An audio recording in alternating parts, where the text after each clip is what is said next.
जिस मैदान में हम लोगों ने ये कार्यक्रम किया है, ये सरकारी मैदान होगा। कभी हम यहां के राजा थे, कभी इस जमीन के मालिक थे, आज हमारा कब्रिस्तान भी नहीं है। आपको जीने की जगह तो बहुत दूर है, मरने की भी जगह नहीं है यहां पर। कोई आदमी बताए खड़े होंगे कि कहां पर गुना में आदिवासियों के लिए 20 एकड़ जमीन है, सामाजिक जमीन है, बताइए कहां है? चलो वो मत बताओ, आदिवासियों का कब्रिस्तान बताओ मेरे को, कहां पर है गुना में? कैसे समाज है?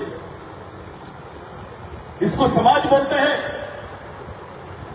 जिस समाज के लिए मरने को भी जगह नहीं, जीने को भी जगह नहीं, ये कैसे मुमकिन है भाई? इसको समाज नहीं बोलते।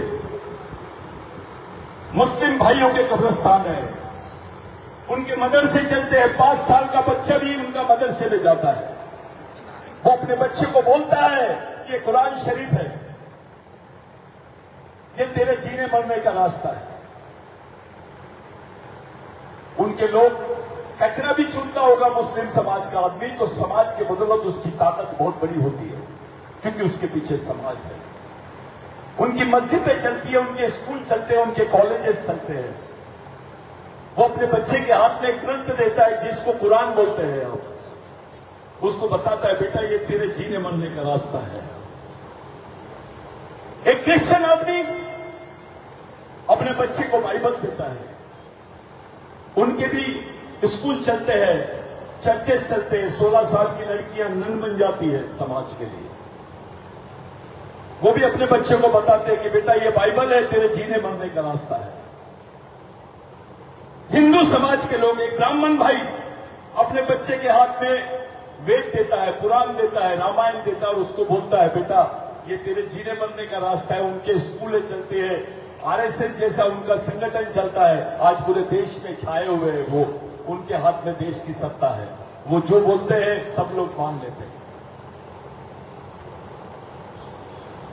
बौद्ध भाई जो डॉक्टर बाबा साहब आंबेडकर के विचारों में विश्वास करते हैं, उनके भी बौद्ध विहार चलते हैं, उनके भी कॉलेजेस चलते हैं, स्कूल चलते हैं। वहां पर भी समाज के लिए भिक्खू बन के घूमते रहते हैं। वो भी अपने बच्चे के हाथ में ग्रंथ देते हैं डॉक्टर बाबा साहब आंबेडकर का, बुद्ध और उसका धम्म, और वो बच्चे को बताते बेटा ये तेरा सामाजिक ग्रंथ है, इसको लेके चल। मैं आपसे पूछना चाहता हूं, कौन सी किताब है जो आप अपने बच्चों के हाथ में देंगे? क्या दोगे? आपका बच्चा पूछेगा मैं इस देश में कौन हूं, मेरा इतिहास क्या है, मेरे दोस्त कौन है, मेरे दुश्मन कौन है, मेरा सांस्कृतिक इतिहास क्या है? कौन सी किताब दोगे आप? कौन बताएगा? क्या दोगे आप? जब तक के किसी समाज का मिशन नहीं चलता है तब तक के वो समाज जिंदा नहीं रहता है। आपका क्या मिशन चल रहा है? अपने यहां तो पूरी वैचारिक कांडोगिरी चल रही है। बिलाला अलग भाग रहा है, बारेला अलग भाग रहा है, भील अलग भाग रहा है, सरदार अलग भाग रहा है, सहारिया अलग भाग रहा है, गोंड अलग भाग रहा है। अबे तुम्हारा डीएनए एक है, तुम्हारी संस्कृति एक है, तुम्हारा खून एक है, तुम्हारे अधिकार एक है, तो समाज भी एक होना चाहिए। ये बिलाला का संगठन, ये भील का संगठन, इसको वैचारिक गांडूगिरी बोलते हैं। ये 2 पल्ले की दुकान लगा रहे हैं सब लोग। समाज एक जगह कैसे आएगा इसके बारे में सोचो। इस देश में हिंदू होना बड़ी बात नहीं है, इस देश में मुसलमान होना बड़ी बात नहीं है, इस देश में क्रिश्चियन होना बड़ी बात नहीं है। इस देश में बड़ी बात है आदिवासी होना। जैसे ही आप अपने आप को आदिवासी बोलते हो, वैसे ही आपके मन में भावना आती है कि मैं इस देश का मालिक हूं, मैं इस देश में सबसे पुराना नागरिक हूं। ये सच्चाई है भाइयों। मोदी जी खड़े हो गए हमारे आदिवासी आदमी के सामने, सादा वाला पानी देना बाबा।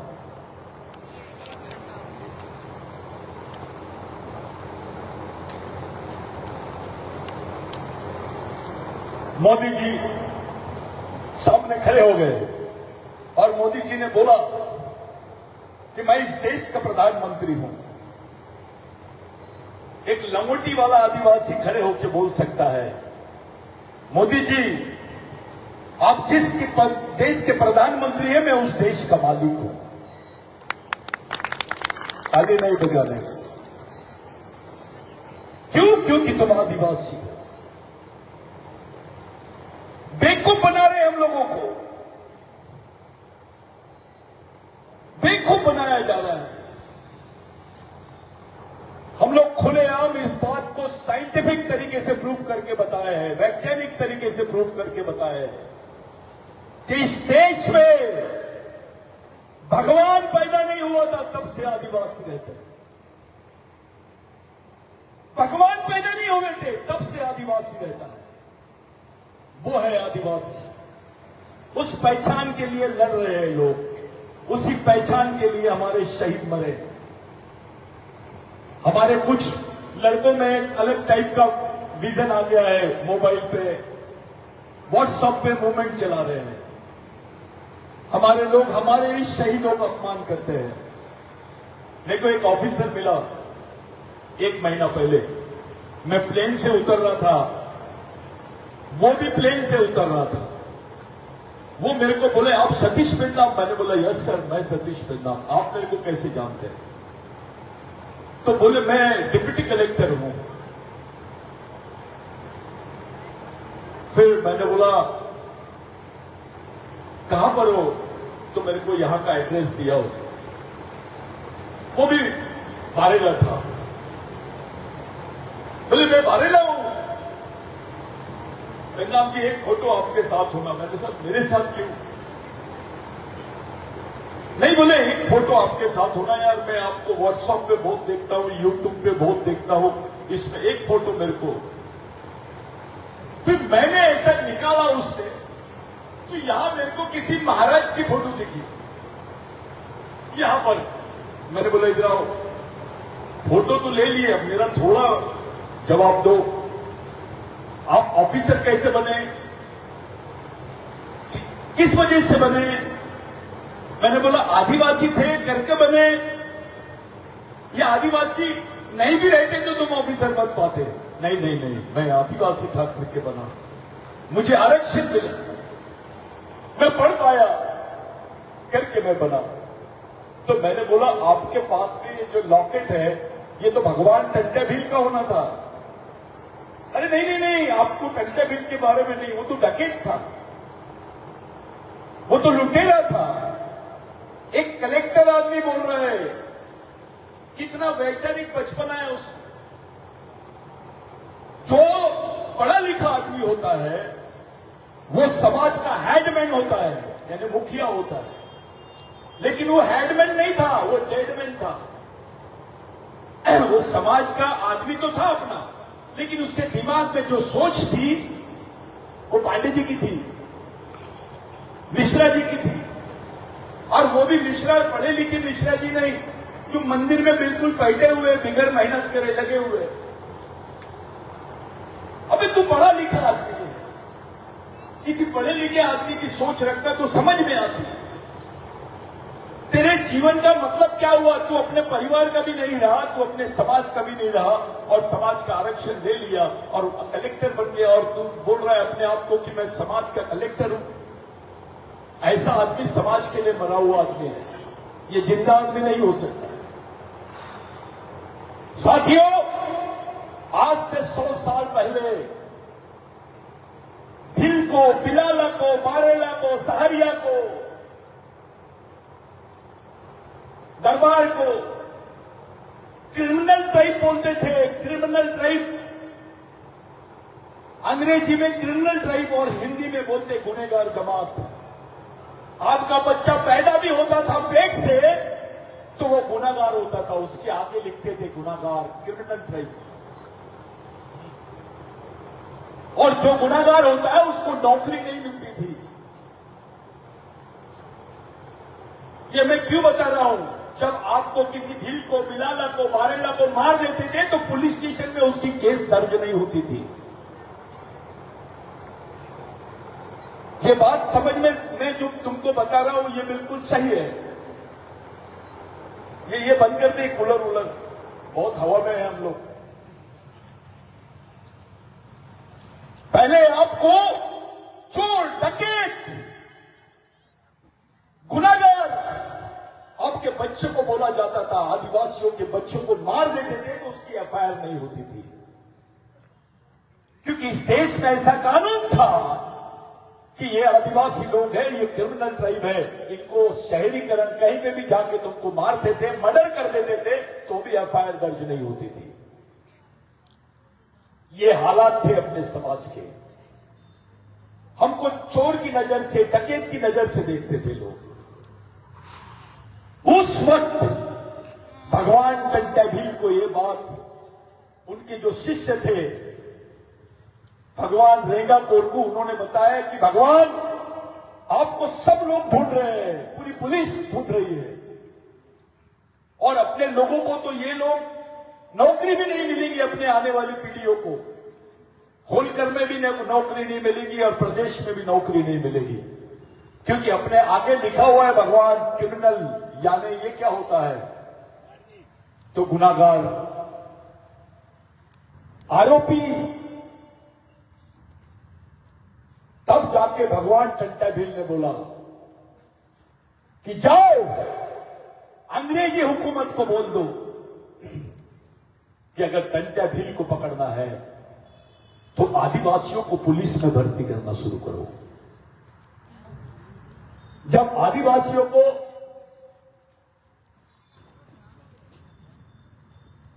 पुलिस में भर्ती शुरू हुई, वहां से आपके भील को, बिलाला को, बारेला को नौकरियां मिलना शुरू हुई।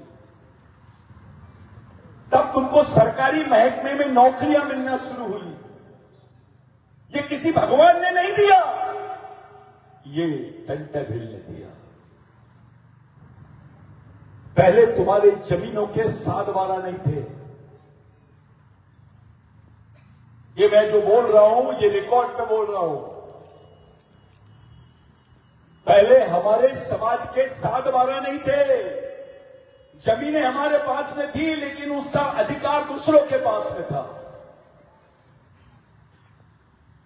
इसलिए आदिवासियों की जमीनें मुट्ठी भर नमक से भी छीन लेते थे लोग, कि हम देखो मुट्ठी भर नमक दे रहे हैं, उसके बदले में तेरी जमीन मेरे को दे दे। एक बाल्टी पानी दे रहे हैं तो उसके बदले में जमीन दे दे। ये हालात अपने समाज के थे। उस लड़ाई को 29 साल लड़ा भगवान टंट्या ने। तब जाके तुम सातबारा नहीं, पहले तुम्हारे सातबारा में लिखा रहता था भूधारक। क्या लिखते थे? भूधारक। बाद में तुम्हारे सातबारा में लिखने में आया भूमालक। तुमको मालिक बनाने वाले भगवान का नाम है टंट्या। तुम्हारे हिस्से में जमीन किसी नेता के वजह से नहीं आई, किसी राजा के वजह से नहीं आई, किसी भगवान की वजह से नहीं आई। तुम्हारे हिस्से में जमीन आई है टंट्या की वजह से। कितना बेईमान समाज है ये। किसी आवा बावा अंधित पंडित किसी के भी पीछे जा रहा है, लेकिन उसको मालूम नहीं उसका ओरिजिनल भगवान कौन है। तुम्हारे बदन पे कपड़े हैं, ये भगवान टंट्या की देन है। तुमको नौकरी मिल रही है, वो भगवान टंट्या की देन है। डॉक्टर बाबा साहब आंबेडकर भी टंट्या से प्रेरणा लेते थे।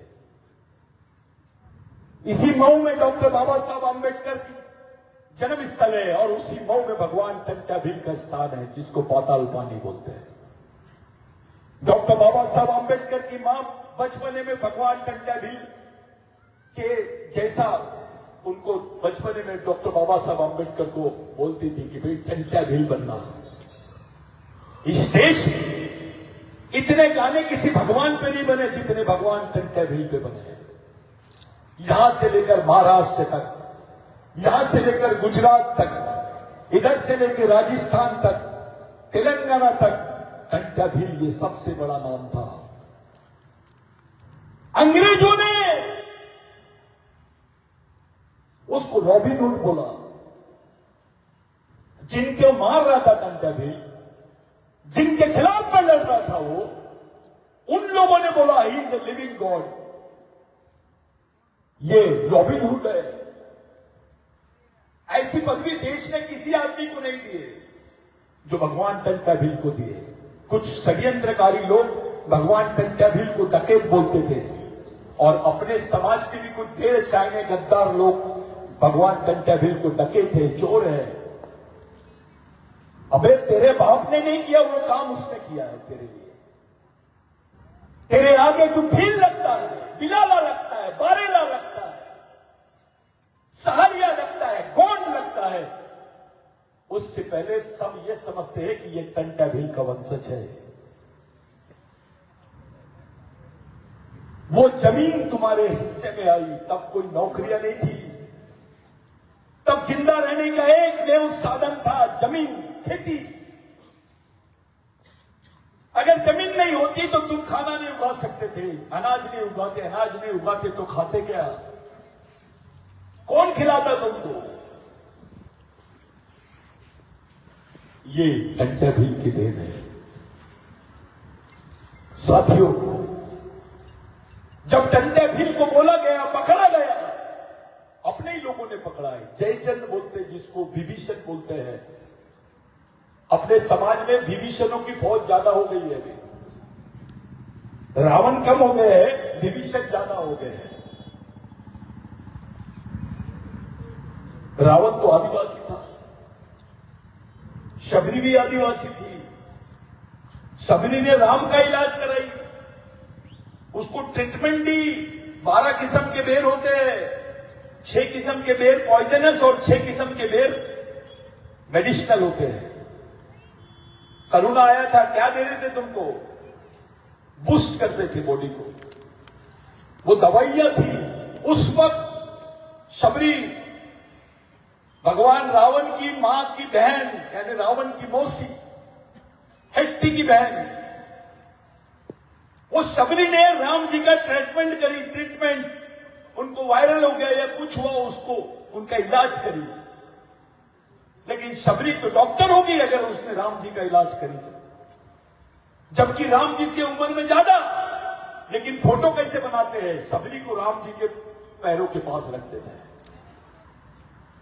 हनुमान जी जिन्होंने इतनी मदद की है राम जी की, उनको भी पैरों के पास रख देते हैं। अबे डॉक्टर बड़ा रहता है कि मरीज?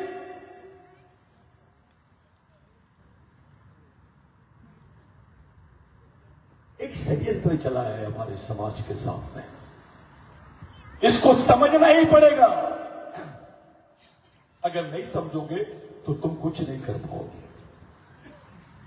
जब टंटा भील को पकड़ा गया और उनको जबलपुर लाया गया, लाखों करोड़ों लोग सड़क पे खड़े हो गए। इस देश में भगवान को देखने के लिए इतने लोग नहीं थे जितने भगवान टंटा भील को देखने के लिए लोग थे। टंटा भील के साथ पालेला था, बिलाला था, भील था, गोंड था, सहारिया था, ठाकुर थे, राजपूत जो टंटा भील के मुरीद हो गए थे, वो उनके भक्त बन गए थे। ब्राह्मण भी भक्त बन गए थे। उनकी ये नीति थी।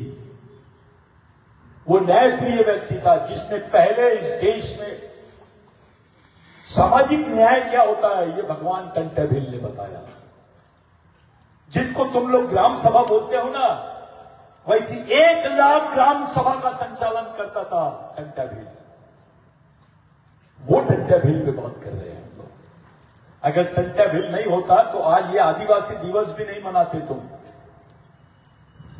क्योंकि तुम्हारे बारे में भारत सरकार ने वहां बोल दी है संयुक्त राष्ट्र संघ में कि भारत में आदिवासी नहीं रहते हैं। भारत में आदिवासी नहीं रहते, इसका मतलब ऐसा होता है कि भारत में आदिवासी भारत के नागरिक नहीं है।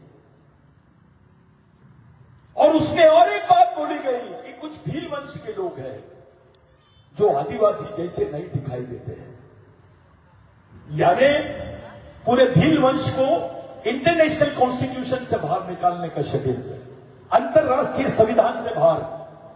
अरे आज तुम्हारे पास आदिवासी पहचान है तो तुम्हारा बच्चा पढ़ रहा है, नौकरियां लग गई है, तुम्हारी जमीनें सुरक्षित है, तुम्हारे बदन पे कपड़े है, घर है। जिस दिन ये पहचान छीन लेंगे तुमसे, तब कहां जाएंगे तुम? कहां जाएंगे? भगवान दे सकता है? नहीं दे सकता है।